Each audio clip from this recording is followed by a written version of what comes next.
হুই যে একজন লেঙ্গা ওর ওই টাকা বাঁচাই চলে ওই ব্যান্ডি সিঁড়ি এই কাজটা করতেই গো বলে টাকাটা বাঁচাই চাইতেন না মঞ্জুরি দোকা বোকাতে হারিয়ে দেই ও ভাই ভাই ও ভাই ভাই এরম হয়েছে কেন ভাই ভাই হাই রে ভাই ভাই আপনার আই হাই রে কেমনি এরকম হয়েছে ভাই ব্যথা পাইছেন ওরে ভাই ভাই আমি সাইডে আছি হুঁসি দিতে আছি ভাই ওরে ভাই এরকম কেন হয়েছে কেন হয়েছে আচ্ছা ভাই আমি আস্তে আস্তে যান টিয়া দিতে না ভাই 3000 টিয়া ভাইবেন ভাই আর কাইলে দিয়ে লই ভাই আপনার নাই এই কথা তো ডেলি ডেলি কর। নাই ভাই কাইলে দিউন সত্যি কথা কইছি তো একেবারে ওখান টিয়া দেবে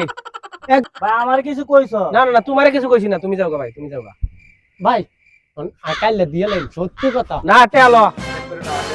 দেখি তোর টিয়া আসেনি নাই নাই একবার নাই ওইসব না ওইসব না ওইসব দেখছেন নাই নাই টিয়া তো দেখানো লাগে নাই ওরে তোর আমি ভাই কাইলে দিয়ে লই মারগেন না ভাই ভাই ও ভাই ভাই ভাই অন আইতে না আছেন কেন আচ্ছা ভাই ভাই ভাই ভাই